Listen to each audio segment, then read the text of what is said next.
संदीप जी, ये बीजेपी है, ये सिर्फ फरेब करती है और जुमलेबाजी करती रहती है। आदरणीय मोदी जी ने 6 साल पहले कई सालों तक लगातार ये कहा था कि 2022 तक हर हाल में मैं भारत के किसानों को आय दोगुनी कर दूंगा। अब आज बीजेपी के प्रवक्ता बता रहे हैं कि खाली किसानों के कारण से ही आय दोगुनी हो सकती है। तो भैया मोदी से पूछो किस किस चीज़ पे क्या क्या करके आय दोगुनी करने को बोले थे, वो क्यों नहीं हुए, क्या हो गई दुनी? 2022 में कहा था उन्होंने ना, तो किस तरह से दोगुनी किया उन्होंने? नहीं, वो कह रहे हैं एमएसपी, अकेले एमएसपी से थोड़ा दोगुनी हो जाएगी, व्यापक कदम उठाने पड़ेंगे। अरे भाई, तो कौन कह रहा कि नहीं होगी, हो जाएगी? तो दोगुनी इनको, और इनसे पूछो मोदी जी से कि क्या क्या करके दोगुनी करने को कहे थे, उन्होंने क्यों नहीं किया? ये तो अपने आप को घेर लिया इन्होंने। उन्होंने दूनी करने को कहा था ना, तो ये जब इनको पता है तो जो बाकी चीजें हैं जिससे दूनी हो सकती थी, क्या जोड़ के कहा था?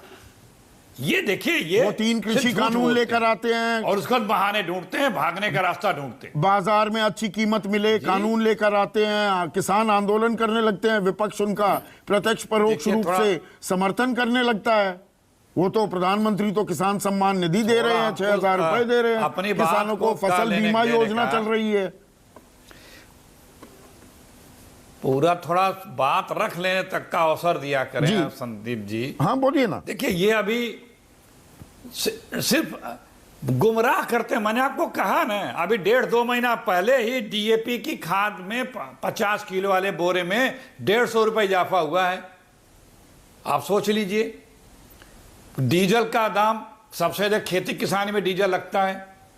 हर मशीन किसान की डीजल से चलती है, चाहे वो कटाई हो, चाहे बोआई हो, चाहे जुताई हो, जो भी हो, वो डीजल से चलती है। तो लागत बढ़ी कि नहीं बढ़ी? दूसरे ये बड़े गर्व से कहते हैं कि हमने किसानों को किसान सम्मान निधि दी। भैया, आप उनको वारंट भेज रहे हो, नोटिसेज भेज रहे हो कि आपने यूपी में तो कई लाख लोगों को चला गया है कि आपने गलत ले लिया है, पैसे वापस करो। कई किसानों ने डर के मारे, मैक्सिमम लोगों ने जमा भी कर दिए 20-20 हज़ार, 22-22 हज़ार रुपये, 12-13 किस्तों का मिला करके 11 किस्तों का 500 रुपये के हिसाब से। तो ये जो बीजेपी है, ये किसानों को नहीं, किसानों को थोड़ी सी भी देंगे तो उसका बताएंगे। आपने डीएपी का जिक्र किया, 20 लाख करोड़ रुपए कि 150 रुपए दाम बढ़ गए, 9 महीने होने को आए, युद्ध लगातार जारी है यूक्रेन और रूस के बीच, और उस युद्ध के चलते खाद के दामों पर जबरदस्त असरात हुए हैं। प्रधानमंत्री ने परसों ही बोला कि हमने किसानों पर वो भार नहीं पड़ने दिया। देखिए, ये तो किसी भी तरह से कुछ भी दुनिया में होगा तो ये बता देते हैं कि दुनिया में ये हो रहा है इसलिए ये चीज बढ़ गया। तो क्या इसके पहले कभी दुनिया में ये सब चीजें नहीं होती थी क्या? आपने किसानों का जिक्र किया, कोरोना काल का जिक्र किया। आप याद करिए, मनमोहन सिंह जी के समय में दुनिया में कितना जबरदस्त रिसेशन आया था, लेकिन उसका असर हिंदुस्तान में बहुत कम पड़ा था, 0 के बराबर पड़ा था। क्योंकि किसानों की मेहनत, किसानों की अपनी जो पूंजी है या व्यापार है या उनकी क्रय शक्ति है या उनके जो अपने खाद्यान्न उगाते हैं उसके कारण, और जो अपनी सेविंग करते हैं उस कारण से। तो ये बता देना, तो ये सिर्फ बीजेपी की दिक्कत है या दरअसल ये पूरा, चाहे एमएसपी की बात हो, उसको कानूनी जामा आप कहते हैं पहना दीजिए। आपने कब पहनाया? 67 में इजाद हो गया था एमएसपी। देवेंद्र शर्मा है, इन्हीं की एक स्टडी को चुरा कर दोबारा कोट कर रहा हूं, 1970-71 में जो आमदनी थी लोगों की, आम आदमी की, किसी सरकारी कर्मचारी की लगा लीजिए, 2016 तक किसान की आय तो 19 गुना बढ़ी, एक सरकारी कर्मचारी की आमदनी भी 150 गुना बढ़ गई थी। किसान का तो हाल ये है। एमएसपी पर खरीद नहीं हुई, इसीलिए ओईसीडी ने 2000 से 2015-16 तक एक स्टडी की, 45 लाख करोड़ रुपए का किसानों को नुकसान हुआ है।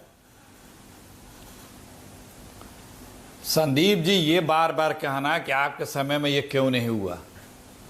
हमारे समय में तो अमेरिका से जब देश आजाद हुआ तो क्या, जब इसके आज के 1/3 जनसंख्या थी, खाने को नहीं होता था। लेकिन किसान, कांग्रेस की नीतियों और किसानों की अपनी मेहनत, हाड़ तोड़ मेहनत, ग्रीन रेवोल्यूशन आया, व्हाइट रेवोल्यूशन आया, सब कुछ आया, सबकी आमदनी बढ़ गई, किसानों की नहीं बढ़ रही। पैदावार करते हैं। अरे भाई सुनने तो थोड़ा बोल लेने दिया करें। हाँ, और आप कहते हैं कि एमएसपी क्यों नहीं कानूनी जमा पहनाया? प्रक्रिया शुरू हो गई थी, फाइनल स्टेज पे था, सारे मुख्यमंत्रियों से भी ओपिनियन ले ली गई थी, पॉलिटिकल पार्टी से भी ले ली गई थी, किसानों से भी ले ली गई थी, अब वो बनने जा रहा था। मोदी जी तो बहुत पहले मुख्यमंत्री थे तो कहते कि ये मस्ट बी मैंडेटरी, तो 8.5-9 साल हो गया, मस्ट बी वाले कहाँ हैं? क्यों नहीं कर दे रहे हैं? स्वामीनाथन आयोग की रिपोर्ट 2007-8 में पूरी हो गई थी, 2014 तक तो आपने लागू नहीं की। आपको पता है शरद पवार जी के समय पूरी प्रक्रिया हो गई थी। हम लोग 1 घंटे में बिल नहीं बनाते हैं ना, किसी घराने में बैठ के कांग्रेस बिल बनाती है। जो कंसर्न लोग हैं पूरे किसानों से राय मशविरा बात करके बिल बनते हैं। अब वो प्रक्रिया करीब करीब हो गई थी, क्यों इन्होंने उस प्रक्रिया को आगे बढ़ा करके तुरंत कर दिया? ठीक है, आप